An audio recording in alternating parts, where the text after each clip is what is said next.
Good morning and welcome. It's a beautiful day today, a great day for a grand opening, and I'd like to welcome you to the grand opening of this wonderful field here at Oxford Community Center. Today we're going to have a short program, and that's going to be followed by some cheerleading and also some free food and some free swim inside the building.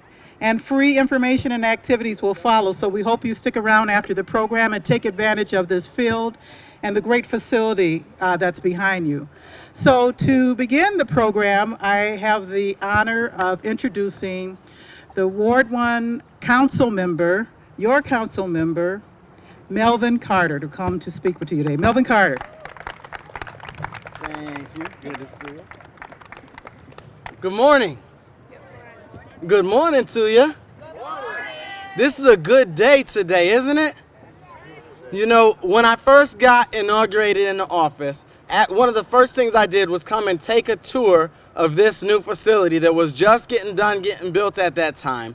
And I walked through there, and it was just incredible. I sat there and I looked, and you know, when I was a kid, we used to go on these field trips. Every year we go on a field trip to the Maplewood Community Center. And we go out there and we play on the water slides and we play on all the facilities and stuff like that. And on the bus on the way home, somebody every year would say, they'll never build something like this in our neighborhood. And so the first time I got a chance to walk through this, all I could think about is they built something like this in our neighborhood. And it makes me feel so good. You know, this is a phenomenal place, a phenomenal rec center, and now we're able to cap it off with an incredible field, one of the best that the state has to offer for young people to learn athletics, to gain relationships not just with each other, but with adults in our community, and those types of things. We have a lot of people to acknowledge today because a whole lot of people helped to make this day a reality between getting the field done and getting the building done, getting the project done. We have a huge celebration to kick off today. We're going to do it in a somber spirit because one of our guests who should have been here today, who really should have been here today, Mr. Stacy Robinson, who's a giant from this community, who went on to be a giant in the NFL and do great things in the NFL, done great things in this community, didn't get a chance to celebrate this today with us. He helped us make this day come true, but didn't get a chance to see this day with us. So before we go any further, would you do me a favor, and can we just have a quick moment of silence for one of our neighborhood giants and heroes, Mr. Stacy Robinson?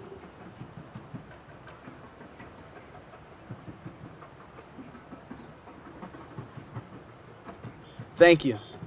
One of the things that he did for this community was to help us secure a grant from the NFL to actually help us build this facility, which I don't know would have happened had it not been for his help and his partnership. So we're really glad that he's there for us.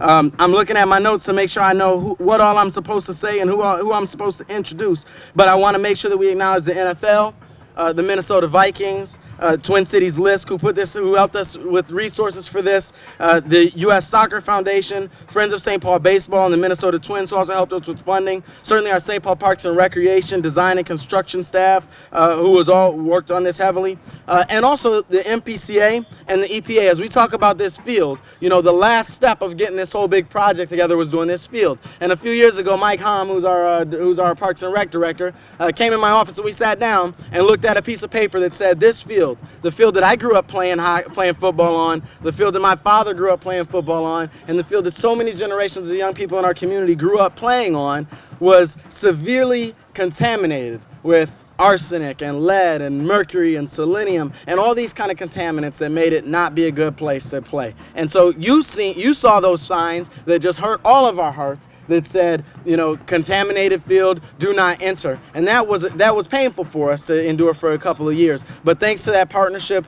with the MPCA and the EPA as well, we were able to get those fields developed and get this turned into this. What do you think? Come on now, we were able to get this turned into that. That's a pretty good before and after picture. I want to welcome to the stage a partner of mine who, you know, and I want to tell you this, and that's this, that a project like this doesn't happen without somebody in City Hall fighting hard for it.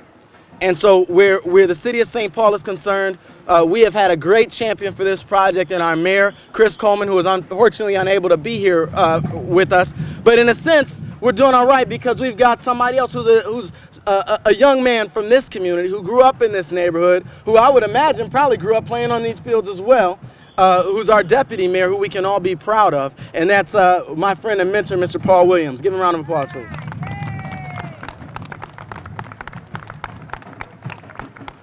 Thank you, Melvin. It is just such a joy to be here, and it truly is an honor for me to be here. The mayor was hoping to be here this morning, but he actually said, you know what, you need to represent the city regardless because of your history. And I've got 3 reasons that I'm proud to be here today, and the history of my family. Sometimes it takes decades, actually, and as I look around and I see Bruce Beneke and so many of our partners. My great aunt, a woman named Ruth Benner, was part of a group of neighborhood activists who started a fight with the city about this place. Now, in City Hall, we tend to avoid fights. We don't like fights. But great aunt Ruth Benner started a fight with some other folks about the need for the city to invest in this facility. And she fought that battle for many years, and some things were achieved, and over time others who were with her at that time and others who took over for her completed that fight. And what we stand on today, in fact, is not just the result of the last couple of years' effort, but in fact the effort of many, many folks over many years. And so that's the first reason that I'm honored to be here today. The second reason I'm honored to be here today is because of the organization that I used to work for, and that's Twin Cities LISC. LISC, as you probably know, was a partner with the NFL, with the Vikings, in bringing $200,000 to this project. Janaea Bagarusi is here today. So many people at LISC have thought creatively about how you build community, how you build strong neighborhoods.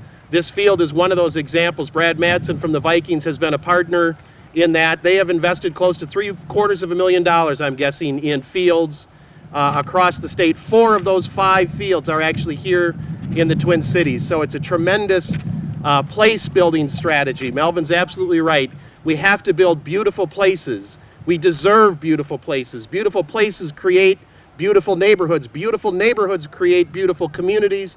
Beautiful communities produce beautiful children, not the least of which is Stacy Robinson. And so it's a tremendous honor for me to be here today in that capacity as well. My third and final honor is representing the city, and I just want to say just a heartfelt thank you to Gwen Peterson, to Brad Myers, to Mike Hom, all the folks in the Parks and Rec Department who have given so much to make this a reality. It really is a true asset for this neighborhood and a tremendous opportunity, and so I thank you from the bottom of my heart.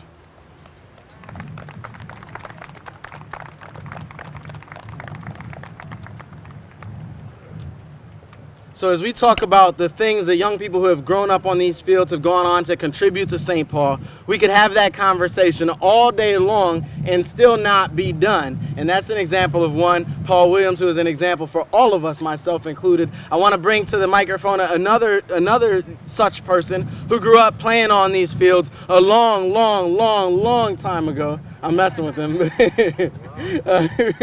Who grew up playing on these fields not too long ago, actually, and has gone on to do wonderful things both in corporate world, in the neighborhood, and also right here in this rec center as a member of the Jimmy Lee Boosters, Mr. Eric Goodlow.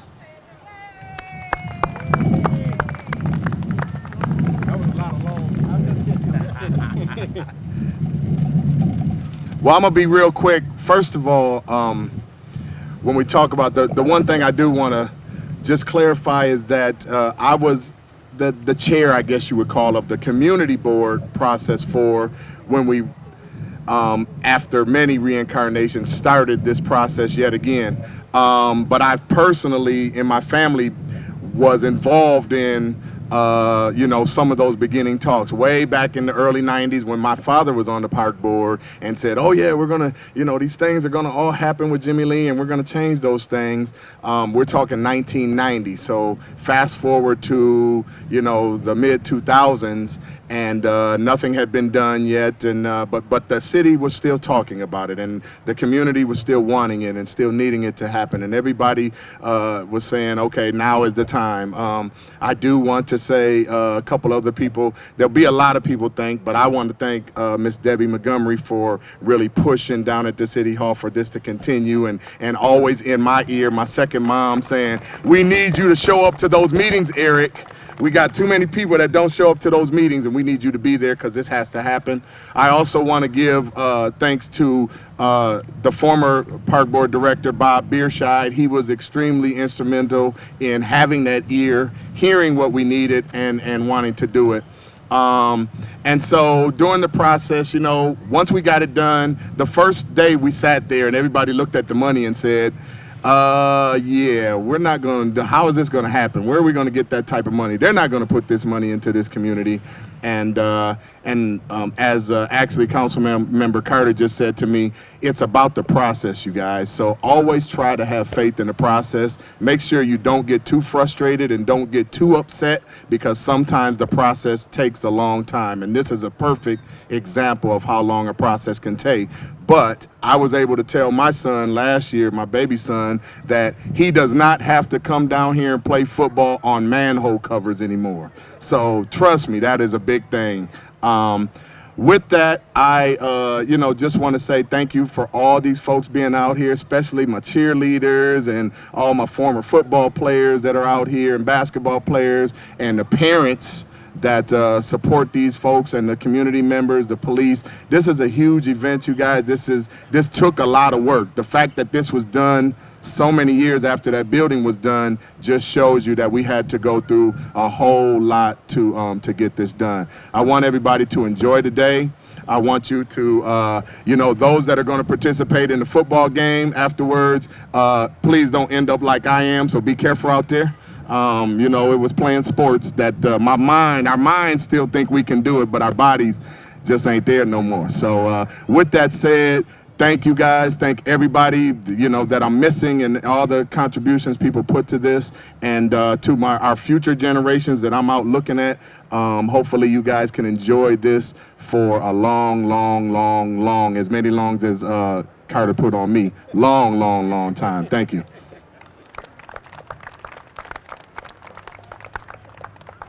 I heard a rumor, Eric, that boot was just to get out of the alumni game, but I won't tell anybody else, okay? There's a couple people in the audience I actually just want to acknowledge. One is our own state representative, Rena Moran, who's sitting right there. Thank you for being here, Rena.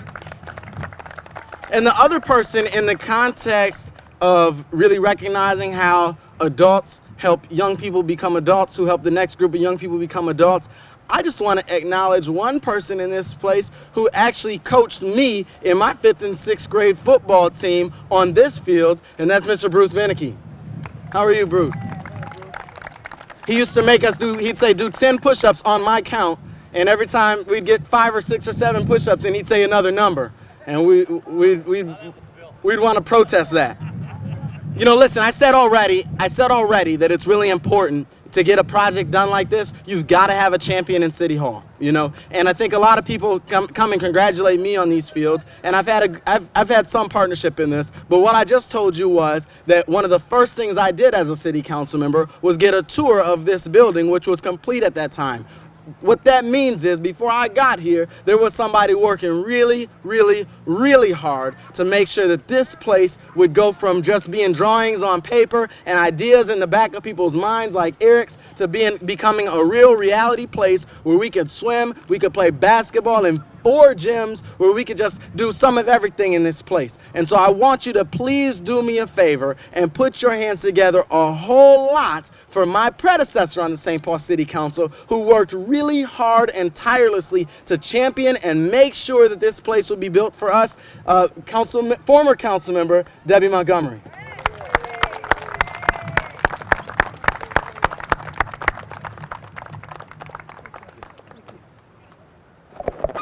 Thank you, everybody.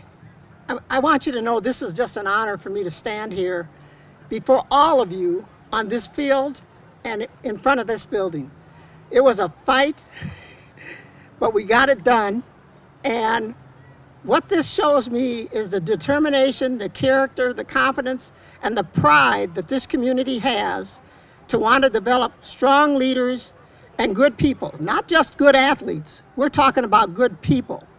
And today, as we sit here, and my friend Stacy Robinson, who helped me to get the money to fund this, his funeral and wake are going on now, he always asked, he said, Debbie, is there anything I need to do? Can I help? And that's what we need. We need everybody to step up to the plate and ask, can we help? Is there something we can do? No matter how big, how small. This rec center was the beginning for a lot of us. I look out here and see Stevie Winfield and us. We ate that polluted, contaminated dirt for years playing on this field. And so I just want you to know that as I sit here and I look at this field, I remember when we started and had the little warming house. I remember when Bill Peterson tried to engage all of us with a warming house and a little game and going out and borrowing and begging skates for us to skate, and it was a swamp. These are things that you guys don't ever have to deal with because we have this kind of facility. But more importantly, as I look at the young people that are out here, I just want you to know to keep your eyes on the prize, continue to look forward. You are our future, and I have a lot of faith in you. And we of the previous generation are here to help support and move you on. So congratulations, good luck, and I appreciate this opportunity. Thank you.